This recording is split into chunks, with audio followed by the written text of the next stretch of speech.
Assalamualaikum warahmatullahi wabarakatuh. Selamat datang dalam penayangan presentasi akademis mengenai literasi digital dalam dunia pendidikan. Membangun generasi cerdas, kritis, dan beretika di era digital. Saya, Muhammad Riansyah, mahasiswa program studi Ilmu Sejarah, Fakultas Ilmu Sosial dan Ilmu Politik, Universitas Negeri Semarang, dengan nomor induk mahasiswa 2503020040. Dalam pemaparan presentasi ini, di bawah pengampuan dosen Bapak Arif Widakdo, SPD, MPD, saya akan membedah secara komprehensif, kritis, dan mendalam sebuah isu mendasar yang menjadi penentu arah, peradaban, serta kualitas sumber daya manusia bangsa di abad ke-21. 2 dekade terakhir telah mencatatkan lompatan sejarah paling radikal dalam ekstensi kehidupan manusia.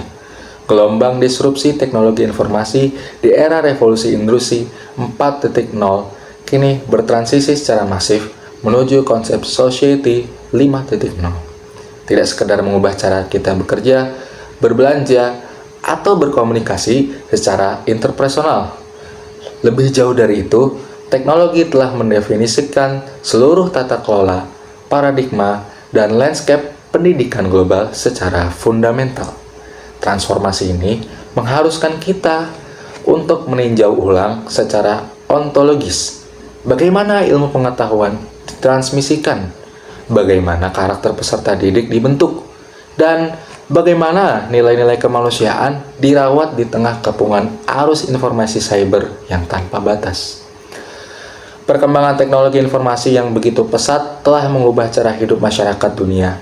Proses digitalisasi yang berlangsung secara masif memengaruhi seluruh lini kehidupan, mulai dari mekanisme komunikasi, dinamika bisnis, tata kelola layanan publik, hingga ekosistem pendidikan di sekolah dan perguruan tinggi. Kehadiran jaringan internet yang terhubung tanpa sekat waktu dan ruang telah melahirkan sebuah ruang maya baru. Ruang maya ini tidak lagi menjadi entitas sekunder, melainkan telah merestrukturisasi interaksi sosial masyarakat kita secara mendalam. Data resmi terbaru dari Asosiasi Penyelenggara Jasa Internet Indonesia menunjukkan bahwa jumlah pengguna internet di tanah air kini telah menjangkau ratusan juta jiwa yang mencakup mayoritas mutlak dari total populasi penduduk nasional. Angka penetrasi yang sangat tinggi ini memberikan sinyal yang sangat jelas bagi anak-anak, remaja, dan mahasiswa kita.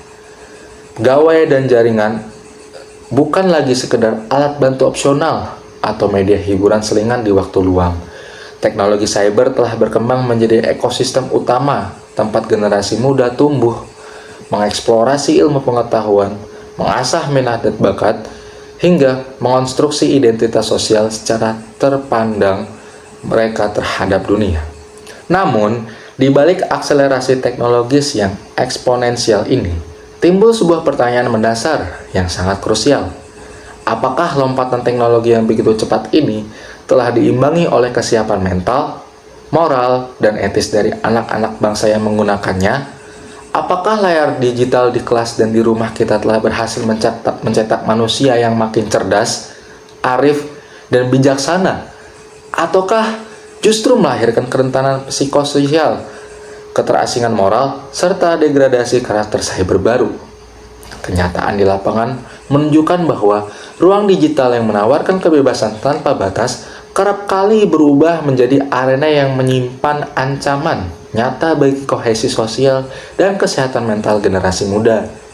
Kita dapat menyaksikan fenomena destruktif yang mengepung kehidupan peserta didik kita sehari-hari. Penyebaran berita bohong atau hoax yang diproduksi dan disebarkan secara terstruktur, maraknya ujaran kebencian di kolom komentar media sosial, tindakan perundungan cyber atau cyberbullying yang memicu trauma psikologis berat pada usia sekolah dasar dan menengah, pencurian data pribadi serta doxing, hingga ancaman radikalisme digital dan paparan judi online. Fenomena destruktif ini mengonfirmasi sebuah tesis akademis yang pahit. Penguasaan teknologi yang tinggi tanpa diimbangi oleh kecerdasan etis hanya akan menghasilkan generasi yang mahir secara teknis, namun hampa secara moral. Ketika kecerdasan buatan, algoritma, media sosial, dan kecepatan internet berkembang pesat, tanpa disertai fondasi etika dan moralitas yang kokoh, kita sedang menyaksikan proses dehumanisasi. Dalam proses ini, nilai-nilai kemanusiaan, empati sosial, dan kesantunan tergerus oleh interaksi virtual yang dingin, serba cepat, dan destruktif. Disinilah lembaga pendidikan memikul tanggung jawab peradaban yang sangat krusial. Sekolah dan perguruan tinggi tidak boleh lagi berpuas dari menjadi pabrik yang sekedar meluluskan siswa berdasar pencapaian hafalan teori tradisional. Lembaga pendidik harus bertransformasi menjadi laboratorium kebudayaan. Sekolah wajib membekali peserta didik dengan kecakapan hidup abad ke-21, yaitu kemampuan untuk cerdas memanfaatkan peluang teknologi, kritis dalam menyaring limpahan informasi, serta beretika dalam mengekspresikan diri di ruang publik digital. Pengarus utamaan literasi digital yang berbasis pada nilai-nilai kemanusiaan menjadi sebuah agenda darurat nasional yang harus diintegrasikan ke dalam seluruh kebajikan dan praktik pendidikan di Indonesia. Untuk merumuskan strategi pendidikan yang efektif di era modern, kita memerlukan pemahaman teoretis mendalam mengenai hakikat literasi digital itu sendiri. Secara historis, istilah literasi digital seringkali didefinisikan secara sempit sebatas kemampuan teknis atau mekanis untuk mengoperasikan komputer, mengetik, atau menguasai perangkat lunak teknologi informasi. Namun, para teoretikus dan pakar pendidikan modern memperluas cakupan ini secara signifikan. Literasi digital sejatinya merupakan integrasi dinamis antara tiga dimensi, yaitu aspek teknis, aspek kognitif, dan aspek sosio-emosional. Literasi digital adalah kesadaran, sikap, dan kemampuan individu untuk menggunakan alat dan fasilitas digital secara tepat mengidentifikasi, mengakses, mengelola, mengintegrasi, mengevaluasi, menganalisis, dan menyintesis sumber daya digital, serta membangun pengetahuan baru dan berkomunikasi dengan orang lain secara etis dan bertanggung jawab. Ketika konsep literasi digital dipadukan dengan paradigma humanisme, fokus kajian kita bergeser dari sekedar kapasitas mesin atau kecepatan jaringan menuju pemuliaan martabat manusia. Humanisme digital hadir sebagai paradigma penyeimbang. Paradigma ini menegaskan bahwa pengembangan dan pemanfaatan teknologi cyber harus diabdikan untuk mempertinggi martabat manusia, memperkuat keadilan sosial, memelihara kesehatan mental, dan merawat persatuan nasional. Teknologi adalah sarana atau pelayan, sedangkan manusia dan kemanusiaan adalah tujuan utama. Hubungan antara manusia dan teknologi di era Society 5.0 bersifat imbal balik dan dialektis. Teknologi memberikan kebebasan akses pengetahuan yang belum pernah terjadi sebelumnya dalam sejarah peradaban manusia. Namun, kebebasan tanpa arah, kompas moral akan memicu kekacauan sosial dan erosi kepribadian. Manusia wajib memandu jalannya perkembangan teknologi tersebut dengan kompas etika yang kokoh agar tidak terjadi degradasi nilai-nilai kemanusiaan. Sebagai ilustrasi konkret, mari kita cermati penetrasi kecerdasan buatan dan artificial intelligence di lingkungan sekolah dan perguruan tinggi saat ini. Sistem AI generatif mampu menyusun esai, merumuskan kode program, atau menganalisis data raksasa dalam hitungan detik. Namun, pertanyaan etisnya adalah siapa yang memegang kendali atas integritas akademik, empati sosial, kecermatan logika, dan keaslian gagasan? Jawabannya tegas. Pemikiran konseptual, pertimbangan etis, dan arah kompas moral tetap sepenuhnya berada di tangan manusia. Teknologi secanggih apapun tidak akan pernah bisa menggantikan intuisi, nurani, dan rasa tanggung jawab moral yang melekat pada hakikat kemanusiaan. Jika siswa kita hanya mengandalkan AI tanpa mengasah daya kritis, mereka akan bertransformasi menjadi konsumen pengetahuan yang pasif, kaku, dan tidak memiliki kedalaman berpikir. Oleh karena itu, dalam konteks pendidikan nasional di Indonesia, penguatan karakter cyber pendidikan serta harus berakar kuat pada nilai-nilai Pancasila. Kelima sila Pancasila merupakan pemandu utama dalam pembentukan etika cyber siswa. Pertama, sila ketuhanan yang Maha Esa mengarahkan kita untuk menggunakan teknologi sebagai sarana menyebarkan kebaikan, kejujuran, dan kebenaran di dunia, serta menjauhi perilaku fitnah dan kebohongan. Kedua, sila kemanusiaan yang adil dan beradab menjamin bahwa ruang digital harus bebas dari intimidasi, perundungan cyber, dan penghinaan terhadap martabat sesama manusia. Yang ketiga, sila persatuan Indonesia mendorong penggunaan media sosial untuk mempererat kebinekaan, menolak narasi adu domba, dan memperkuat integrasi nasional di tengah keberagaman bangsa. Keempat, sila kerakyatan yang dipimpin oleh hikmat kebijaksanaan dalam permusyawaratan perwakilan, melatih siswa untuk berdiskusi, menyampaikan pendapat, dan membedah argumen secara bijak, kritis, dan santun dalam forum-forum virtual. Kelima, sila keadilan sosial bagi seluruh rakyat Indonesia, memastikan bahwa seluruh anak bangsa mendapatkan hak akses informasi dan pendidikan digital yang setara tanpa terdiskriminasi oleh status sosial maupun letak geografis. Guna menjawatahkan konsep teoretis humanisme digital ke dalam indikator praktis yang dapat diukur di lingkungan sekolah, pemerintah Indonesia melalui Kementerian Komunikasi dan Digital merumuskan peta jalan literasi, yaitu digital nasional yang bertumpu pada 4 pilar utama. Keempat pilar ini dirancang sebagai kerangka kerja dan standar kompetensi dasar untuk melahirkan warga negara digital yang cakap dan bertanggung jawab. Pilar utama adalah cakap digital atau digital skills. Pilar ini mencakup kemampuan dasar individu untuk memahami, mengoperasikan, dan mengoptimalkan perangkat keras, perangkat lunak, serta sistem operasi digital dalam kehidupan sehari-hari.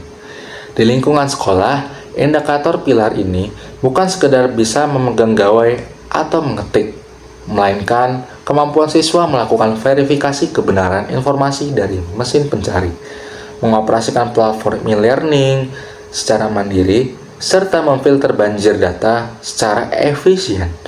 Pilar ini berfokus pada pengembangan kecerdasan intelektual, efisiensi kerja, dan kemandirian belajar. Pilar kedua adalah aman digital atau digital safety. Keterampilan teknis tanpa sistem pertahanan diri yang kuat adalah ancaman yang fatal. Pilar aman digital berfokus pada kemampuan individu untuk mengidentifikasi ancaman cyber, melindungi data pribadi, mengamankan kata sandi, memahami kerahasiaan identitas, serta menyadari bahwa rekam jejak digital bersifat permanen. Di sekolah, siswa diajarkan cara membedakan pesan spam dan phishing, menghindari peretasan akun, serta menjaga kerahasiaan data pribadi keluarga. Pilar ini mengedepankan nilai perlindungan diri, resiliensi, dan jaminan keamanan sesama.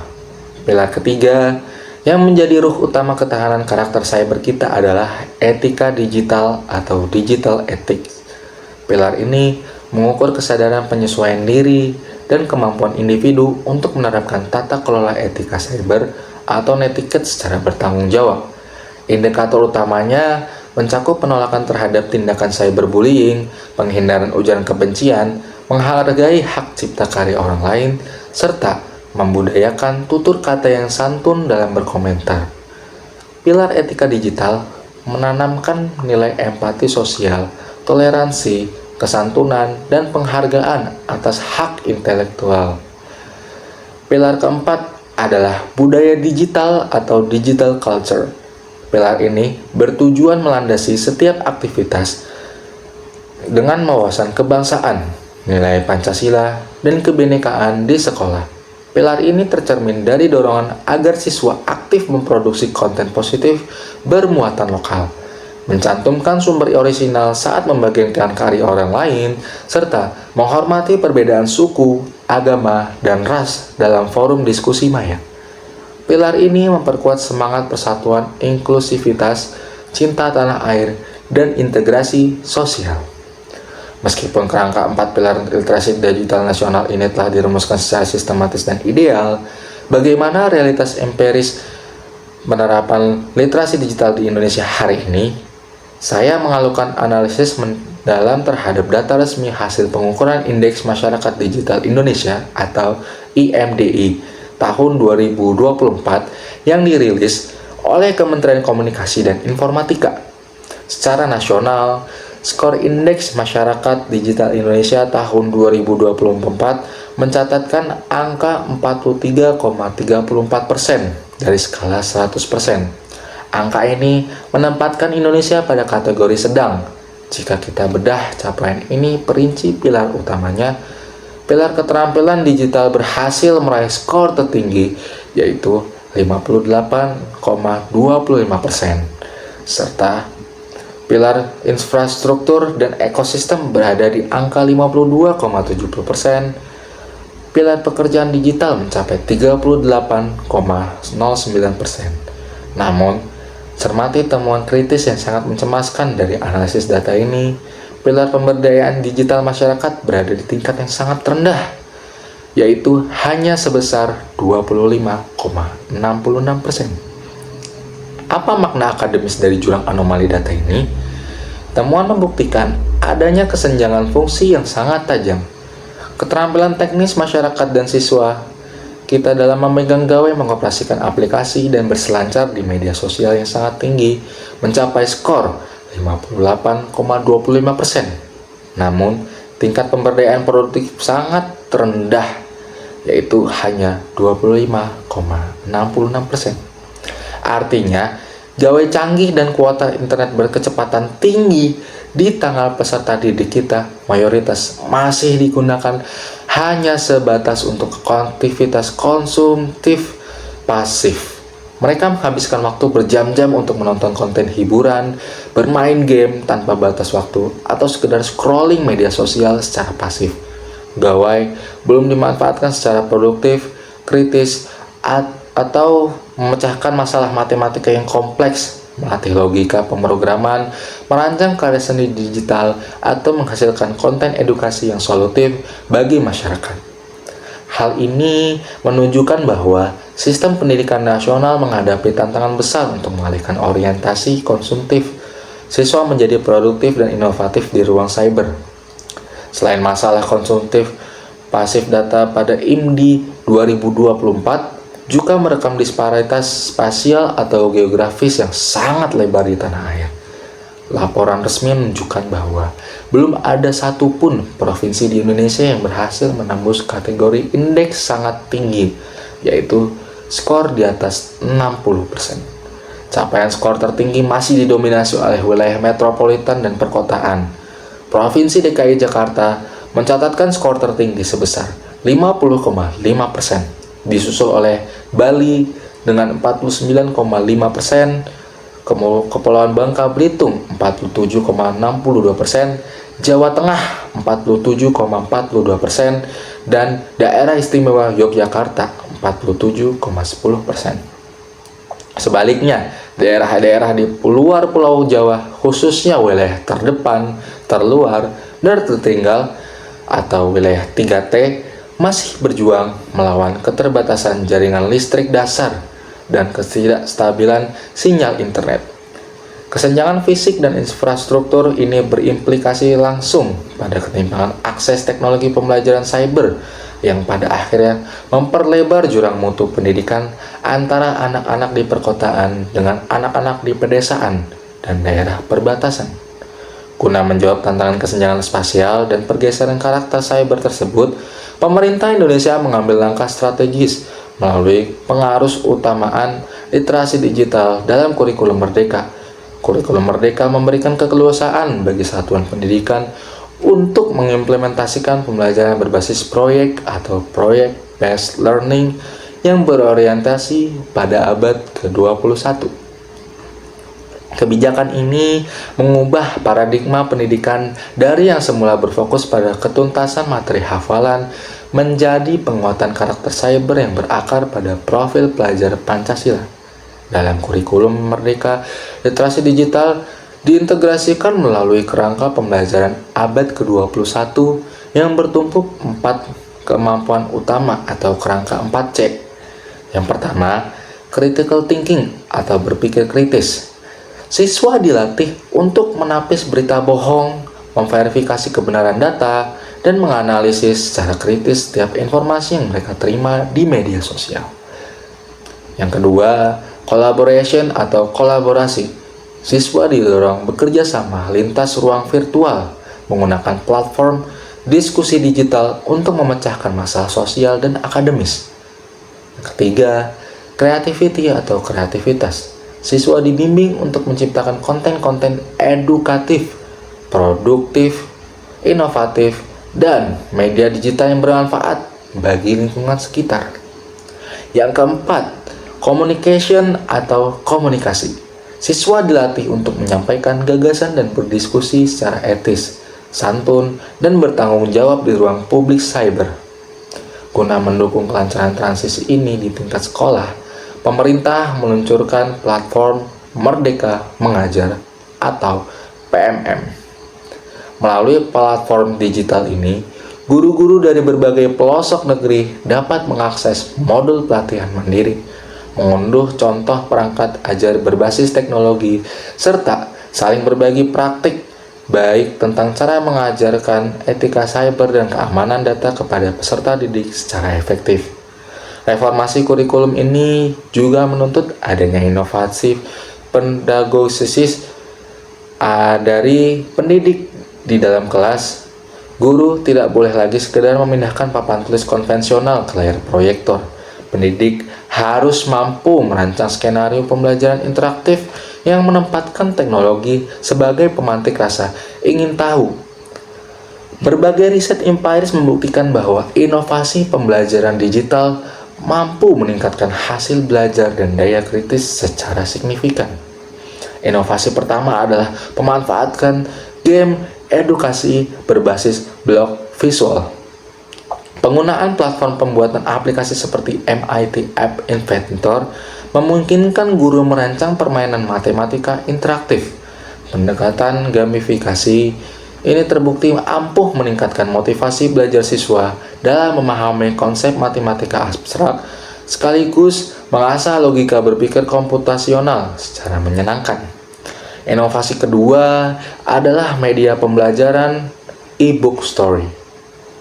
Penggabungan teks cerita audio, narasi, dan animasi visual dalam bentuk elektronik terbukti merangsang minat baca serta meningkatkan kemampuan analisis kritis terhadap pesan moral cerita. Inovasi ketiga adalah media pop-up book berbasis digital kombinasi media fisik 3 dimensi dengan teknologi cyber. Terbukti meningkatkan keberanian dan keterampilan berbicara siswa kelas rendah sekolah dasar untuk mengutarakan pendapat di depan umum.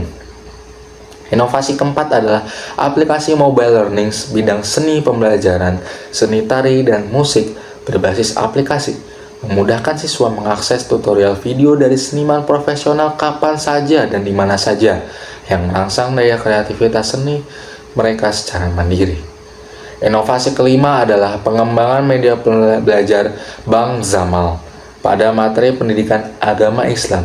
Pendidikan digital khusus siswa kelas 6 SD ini berhasil mengintegrasikan nilai-nilai keagamaan dengan visualisasi interaktif, menjadikan pembelajaran etika dan akhlak mulia kontekstual dan menarik bagi anak.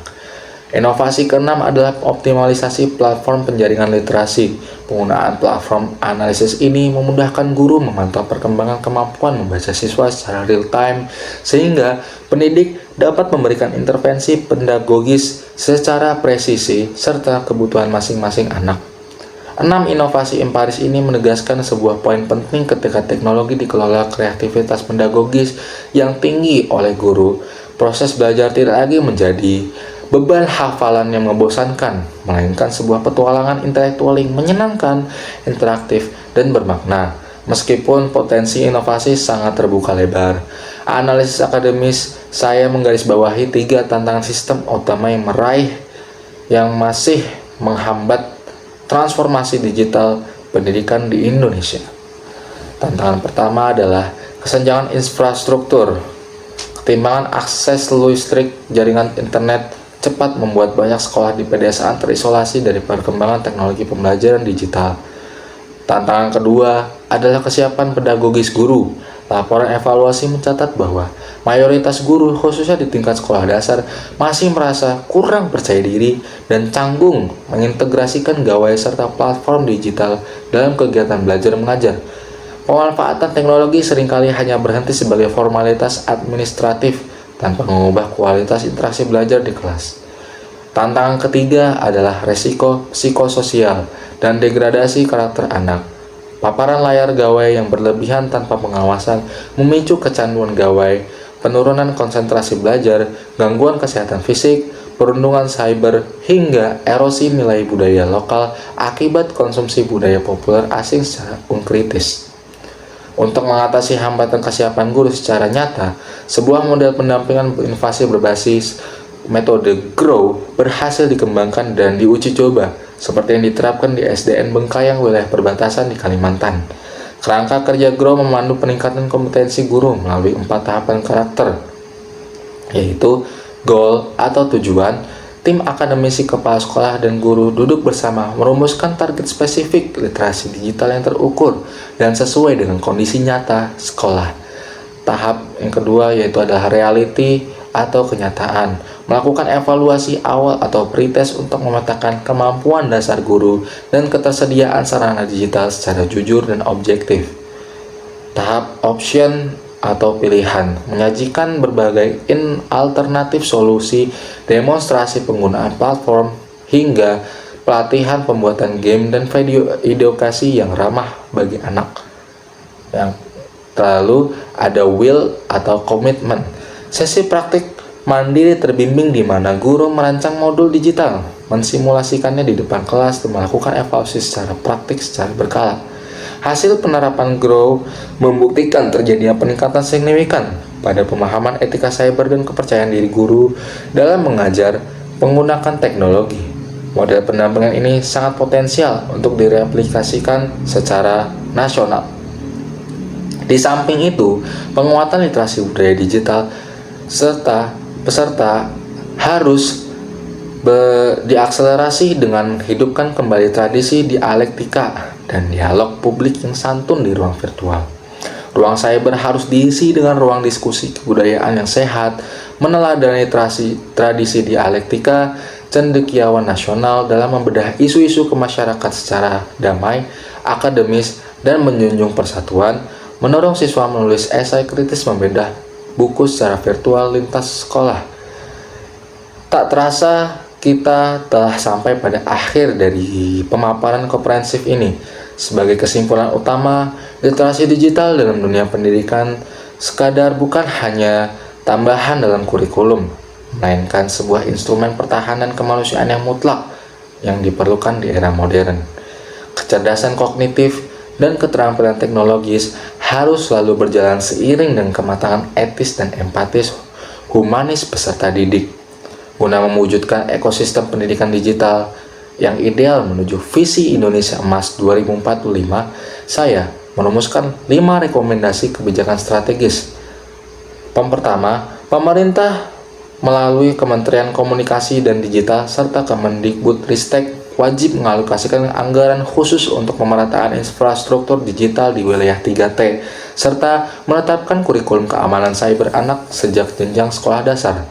Yang kedua, Dinas Pendidikan Daerah harus mengadopsi model pendampingan guru berbasis metode GROW secara masif dan menerapkan sistem pembelajaran berbasis SaaS yang efisien. Ketiga, perguruan tinggi dan sekolah wajib mengintegrasikan mata pelajaran atau mata kuliah khusus literasi digital dan kemanusiaan yang melatih kepekaan sosial, berpikir kritis, dan mendekatkan melalui pembelajaran berbasis proyek. Yang keempat, para pendidik atau guru dihimbau untuk aktif meningkatkan kapasitas diri melalui platform Merdeka Mengajar, menciptakan media belajar interaktif serta menjadi teladan etika virtual bagi peserta didik.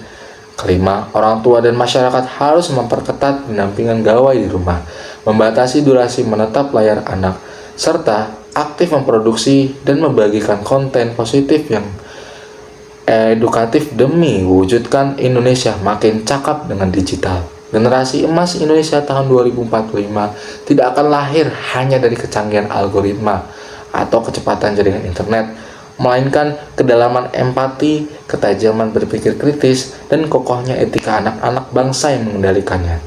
Teknologi adalah pelayan peradaban dan manusialah pemegang kompas moralnya. Saya, Muhammad Triansyah, mahasiswa program studi ilmu sejarah, Fakultas Ilmu Sosial dan Ilmu Politik, Universitas Negeri Semarang, mengucapkan terima kasih yang setinggi-tingginya kepada para seluruh pemirsa yang telah menyimak pemaparan ini. Mari bersama wujudkan Indonesia yang makin cakap, aman, dan berbudaya, beretika digital. Salam Rahayu. Wassalamualaikum warahmatullahi wabarakatuh.